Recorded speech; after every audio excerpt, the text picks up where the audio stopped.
I'm going to introduce to you a former member of the Labour Party. We left the Labour Party over differences over the war. We founded the Respect Party in Bradford and served as the chair of the Respect Party since 2005. He has served as George Galloway's election agent in 2012 during the historic by-elections victory in Bradford West, taking a safe Labour seat for over 4 decades. A lifelong activist for Palestine and Kashmir. Please welcome Arshad Ali.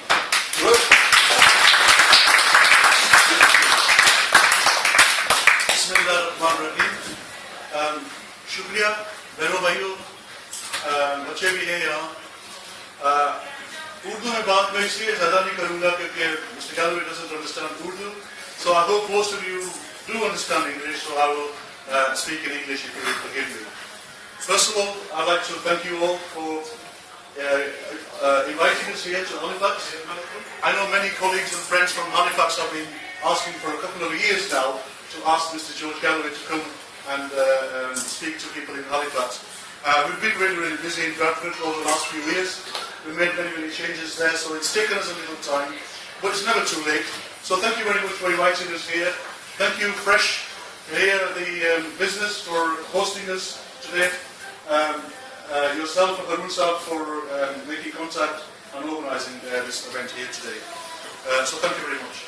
I think you all know him, but from the age of 13, a man who has worked for his principles, who has stood for his principles, often when he was only the only one in Parliament, and it takes a lot of guts to stand up to be the only one to have one point of view when the majority have a separate point of view. But he's a man who's never been afraid of telling the truth. He's a man who's never been afraid of being the only one. And if you've seen him on Question Time, if you've seen him at the American Senate, I don't know, some of you are pretty young, maybe you haven't seen him. He's a man who's worked all his life for Kashmir and the rights of the Kashmiri people. He is a man who has worked all his life for the Palestinian cause, often at personal detriment.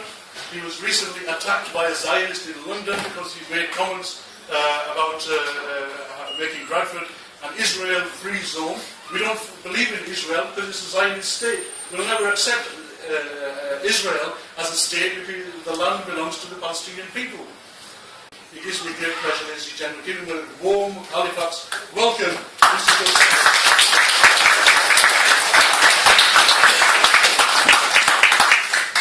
Bismillah ar-Rahman ar-Rahim. Councillor Asma, elders, brothers and sisters, comrades and friends, Assalamu alaikum wa rahmatullahi wa barakatuh. Thank you for that very fine introduction. Arshad and I have travelled not just all these years, but many thousands of miles on our convoys to break the siege on Gaza over and over again. So we know each other's driving habits, eating habits, sleeping habits, usually in the back of a car.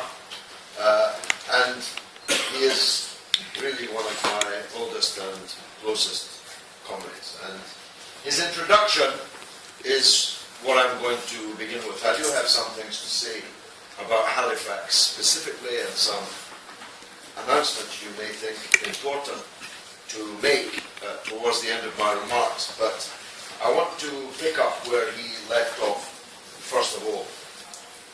At this table, although we all look very young, is 100 years of Labour Party membership. Imagine. I make that point because you will hear from people in the Labour Party in Halifax that we are something other. But actually, we are the real Labour Party. 100 years, we stood for the values of Labour. The people who are other are the people who have hijacked the Labour Party and flown it to destruction. And that's a theme I'm going to develop through the course of my remarks, but it's the theme for which we stand. The reason New Labour, as Mr. Blair renamed it, hate us, is because we are the ghost of Labour's past. We are haunting them. Every time they look at us, listen to us, they hear a faint echo of what they used to be. We say the things they used to say. We believe in the things they used to believe in. We stand up for the people they were formed to represent, but have now abandoned, if not betrayed.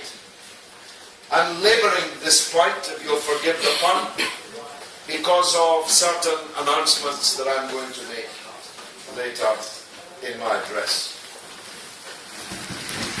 Ashraf talked about the seminal moment of the Iraq War, from which, quite frankly, there is no going back. Our rulers have made the world a terrifyingly more dangerous place. They killed 1 million people. Imagine. Just imagine what 1 million dead people would look like, piled one on top of the other in the centre of Halifax, an Everest of dead people, and Labour is co-responsible for doing it. As Shakespeare put it in Macbeth, all the perfumes of Arabia could not expunge that damned spot. That stain will be on Labour forevermore. Not least because Mr. Blair, 2 weeks ago, donated £105,000 in blood money to the Labour election campaign. Ed Miliband went to visit him in one of his 7 mansions, the one off Edgware in London, to pledge his ongoing loyalty to Blair. And Blair gave him a cheque for £105,000, 1,000 for every Labour candidate in a marginal seat, in a target seat. Who knows? Maybe this will receive that £1,000 blood money. I don't know how hard up Ed Miliband is, but he cannot be so hard up that he has to take this blood-soaked money. So the point I'm making is, not only have Labour not disavowed Blair and Straw and the other war criminals, they're still in bed with them, still dining with them, still taking their money. But worse than that, having made the world a terrifyingly more dangerous place, having set extremism rampant across the world, including in our own country, having killed 1 million people, they want to blame the Muslims for the consequences.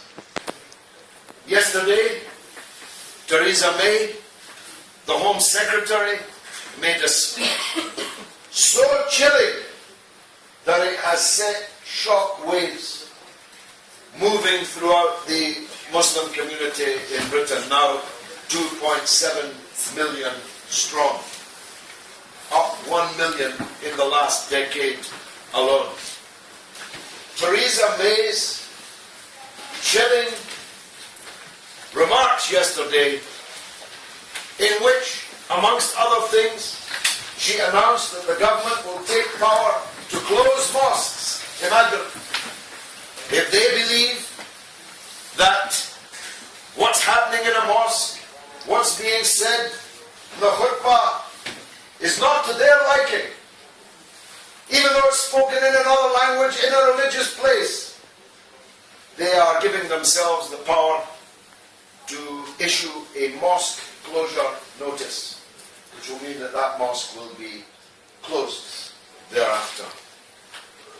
In her remarks, she adduced a whole range of problems that she wanted to lay at the feet of Muslims. Grooming by evil, predatory men of young girls and boys, children, is somehow a Muslim problem. But you can't be a Muslim groomer. That's a contradiction in terms.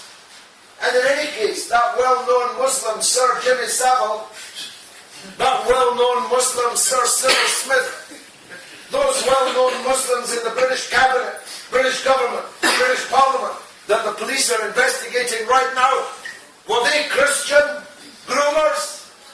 Or were they just groomers? Were they just evil white men? Of course they were. Nobody would dream of running on the front page of the Times, as the Times did just a week or so ago, crisis of Muslim grooming to be addressed by the government. Imagine the words Muslim and grooming together in the same headline. Extremism. Sure, there is extremism. Radicalization. Sure, there is radicalization. Not because of anything the Mufti or the Mulana, the Imam is saying on a Friday, but because the Muslims can turn on the TV and watch the news. Last summer in Gaza, 2,136 Palestinians behind barbed wire with nowhere to run, nowhere to hide, were massacred with the support of the British government, which supported Israel throughout this massacre. And 500 of those were children, many of them very small children at that. How radical do they think you feel when you watch that on the news? You see, they think that nobody here cares about what happens in Gaza or Jerusalem. Well, actually, millions care, and all the Muslims care, and they're very angry about the role that our country has been playing in the world. But that's being laid not at the door of those committing these acts and producing the anger, but at the angry people. And if they hear a whisper of political protest or any demand that Britain changes its policy towards the Muslim world, bang, you'll get a mosque closure notice. She mentioned the Trojan horse, which I described on the day that it appeared as a Trojan hoax. And this very week, last week, in Parliament, the Select Committee declared it to be a hoax. Wholly without foundation, an invention, a forgery, a hoax. But that didn't stop Theresa May mentioning it in her speech yesterday. Grooming, extremism, Trojan horse, infiltration. One crime after another being laid at the door of the Muslims. What did Yvette Cooper, her Labour opposite number, say about Theresa May's speech? A Labour Shadow Home Secretary. She said that Theresa May had not gone far enough. We have a Dutch auction, a reverse auction, where they're competing with each other as to who can be the most vile, the meanest to the Muslims and to the immigrants, as they call them, most of whom are not immigrants and were born here, just look different to Yvette Cooper and Theresa May. And UKIP, in its rise and rise, has driven both of these mainstream parties. Arshad was polite when he said you couldn't slip a cigarette paper between these two parties on the big issues of war, civil liberties, religious freedom, and so on. I call them two cheeks of the same backside. And that's what I believe they have become. Now, I joined the Labour Party, as Arshad said, at 13 years of age. And I was a member of it for 36 years. I was the youngest ever everything. I was the youngest ever constituency Labour Party secretary at the age of 18. I was the youngest ever full-time organiser of the Labour Party at the age of 21. I was the youngest ever chairman of the whole Labour Party in Scotland at the age of 26. This is not the Labour Party that I joined. This is not the Labour Party in which I worked. We worked for the 100 years that cumulatively we were in it. So we had that choice, as Usher described it. We could shut up, and if I had done so, I'd still be in a safe Labour seat in Glasgow. I might be in the shadow cabinet. Maybe I'd be running for leader. If Ed Miliband falls off his horse in just 50 or 45 days' time. But I could not shut up. We could have changed our line, as many did. Many of the people in the leading ranks of New Labour were once way to the left of me, and they tiptoed across the stage because the prevailing wind had changed in order to advance themselves. If I had not, at the age of 19, become an activist, super activist, on behalf of the Palestinian people, if I had backed Israel when I was 19, instead of backing Palestine when I was 19, I have no doubt at all I would have been on the front bench or in the cabinet when Labour was in power. But I could not do so. My conscience would not allow me to do so, and neither could it allow me to either remain silent on this metamorphosis from a butterfly into a slug that began when Mr. Blair took over the Labour Party in 1994. Neither, because so much moves me, could I simply leave politics. It's been my life, as it was my parents' life, as it was their parents' life. I cannot walk away from these great burning issues. So we were forced to try to re-found a real Labour Party, to try to compete against the Labour Party that had been taken away from us. Either we defeat them, or at least our very existence makes them have to be more careful in their apostasy, in their level of betrayal. They have to know that there's somebody else that is real Labour who might take their votes, and therefore we stop them in their trajectory as far to the right as they can possibly go. And it worked. I defeated them in 2005 in Tower Hamlets, in Bethnal Green and Bow, a rock-solid Labour seat. I stood for Respect. We were only 1 year old, and we defeated them. We did it again, even more spectacularly, in Bradford West in 2012. And inshallah, on the 7th of May, we'll give them an even bigger beating. But that's not enough. I'm 60 years old. We need to bring forward new leaders. We need not one MP, but more MPs. We need not just the 25 or so councillors that we have elected over the last 10 years. We need 250, 2,500 councillors if we're going to fulfill our mission. So if God spares me in the next 5 years, I want to dedicate that period to bringing forward this new group of leaders who will continue this mission. Maybe the Labour Party will suffer a cataclysmic defeat on May the 7th. I hope not, because that will be bad for the working people in Britain. But if they do, the Labour Party will begin to fall apart. And any number of different scenarios may become possible. And we want to be in there, in the mix. If Ed Miliband is depending on one vote in Parliament, and that vote is me, I'll give him my support at a price. and you've already got some idea of the kind of price that I would require before I could sustain his government in power. Imagine, we had 2, we had 3, we had 4 or 5.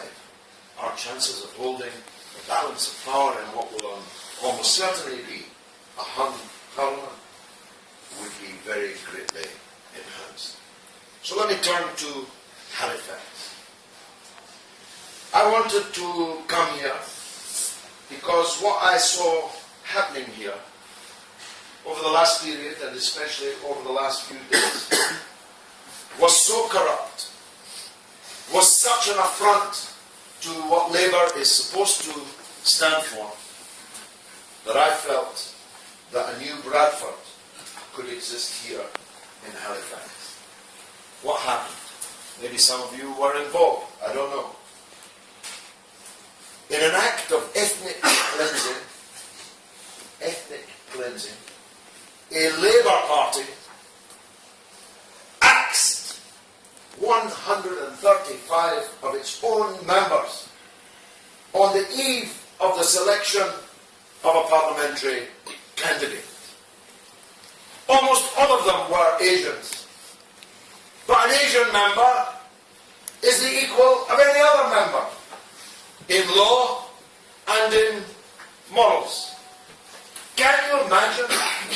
Let me be clear, the Bradford West Labour Party is entirely controlled by Pakistanis.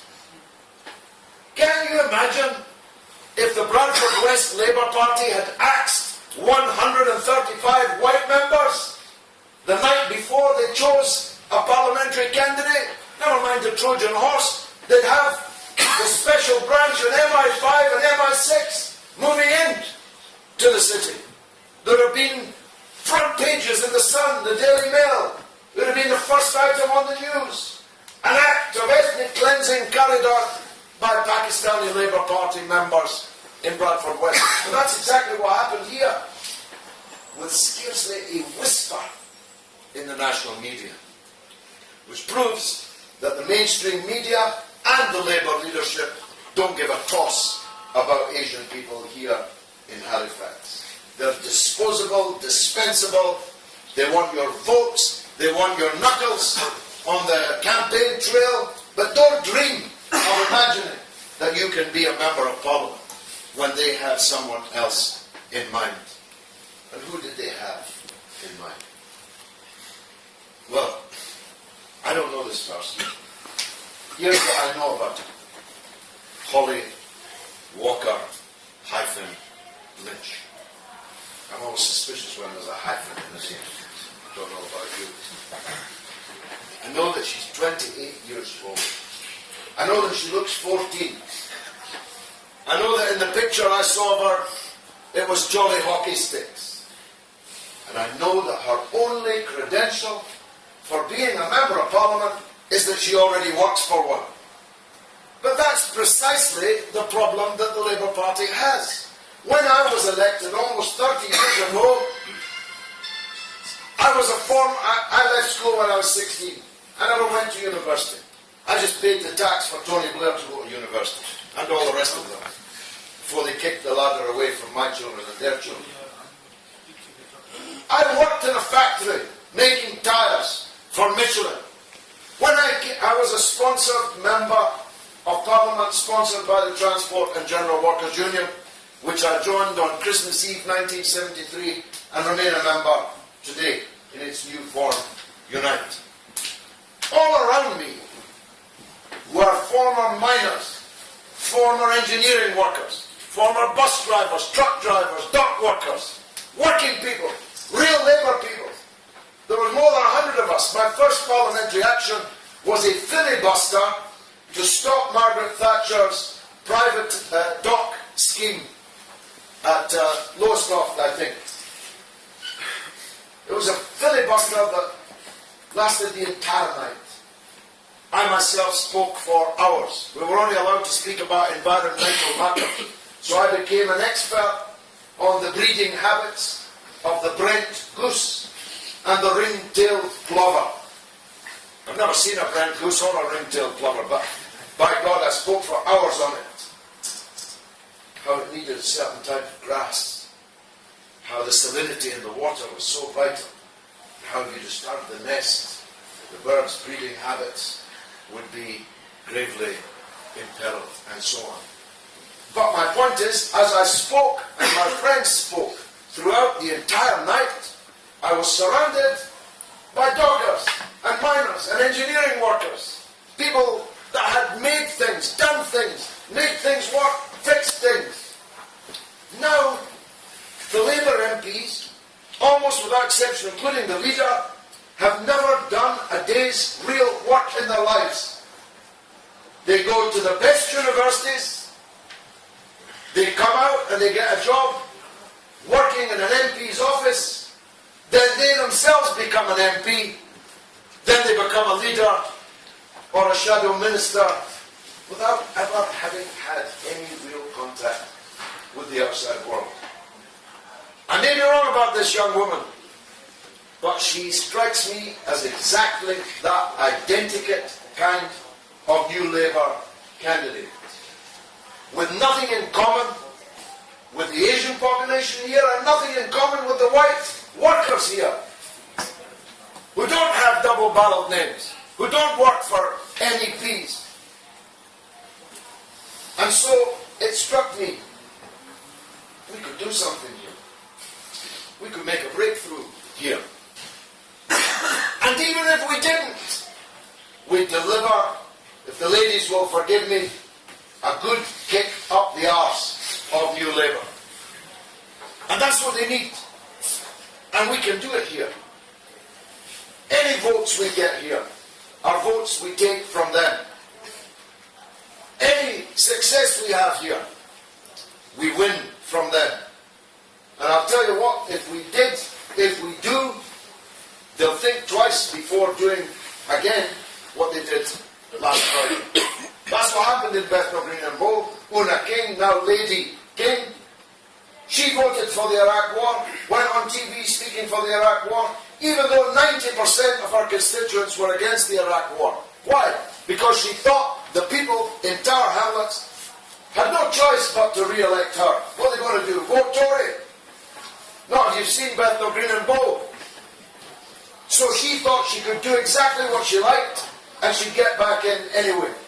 And we showed her another thing. And we can do the same here in Halifax. We need to do the same thing here in Halifax. Because if we don't, why should they change? If they can get away with treating you with contempt, why should they stop treating you with contempt? If you don't respect yourselves, why should anybody else respect you? This is a key lesson, not just in politics, but in life. So I'm here to tell you, we are going to stand in the parliamentary election in Halifax.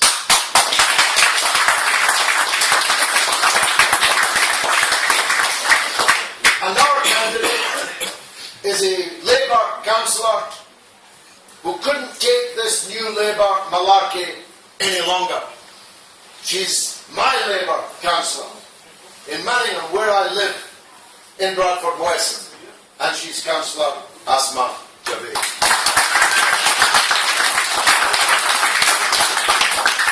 She'll talk to you in a minute. But we're also going to stand in the council wards here. I don't know how many will be able to stand in. 2, 3, 4. And we want you to bring forward the council candidates. Arshad will be in charge of that operation. He's the man to deal with. Get your CVs in, express your interest through him.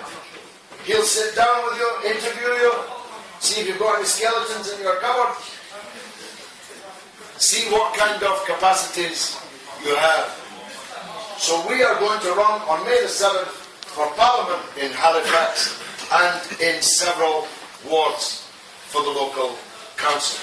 And those local council candidates will be amongst you or your friends that get to hear about this project. I think it's the right thing to do. I'm certain that when Holly Walker Lynch gets to know about it, she'll be very worried about it indeed. I'm certain that when the regional office, what's his name again? Kieran. Yeah. Well, this Kieran, I keep hearing, I've never seen him, it's like the unicorn. I keep hearing about him, but I've never set eyes on him. When he gets to hear about it, trust me, he'll be very worried indeed. And we believe that we have real chances of success.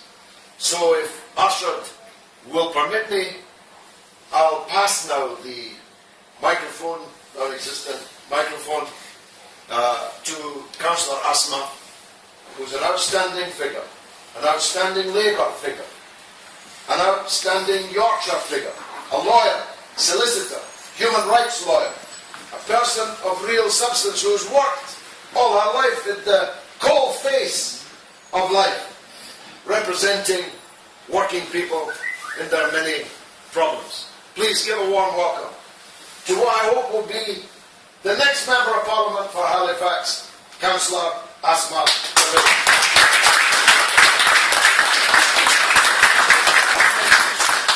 Thank you. You probably will have to shut me up because I don't need a microphone using it. Anyway, just to give a little bit of my background, I think I know quite a lot of people in Halifax because I have done a lot of work with communities in Halifax. My family is in Halifax, we've got businesses in Halifax. But I'm from the working class background. Classic example, my father came in the 1960s, bought a corner shop, and for 50 years has run that corner shop in the heart of Manningham. So when I was asked by the Labour Group in 2011, literally begged to come on board, I beat the sitting councillor, Lib Dem, Mr. Qasim Khan, by 3,000 votes. That is a leading majority. As soon as I entered politics, though, I realised that my own people, that's the Labour Party, the Labour Group, were not all happy. There was a lot of jealousy, there was a lot of competition, and there was a lot of dealing and backstabbing within the party. So my very first main issue was the issue of the Manningham baths. I don't know whether anybody has heard about that. I stood in rain in July with the constituents who voted me.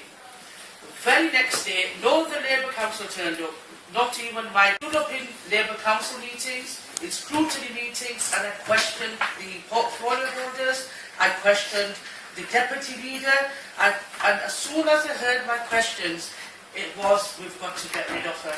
Because I was questioning their ability, I was questioning their competency, and I was questioning their thought view. And so I realised that they took me off the scrutiny panel. They took me off the scrutiny committee for children's services because I was asking questions of the portfolio holders, Councillor Rathberry, and those questions weren't being answered to my liking. The other thing they did not like was the following that I had. And because I'm a local lawyer in Manningham, people pop in to my office on a daily basis. Can you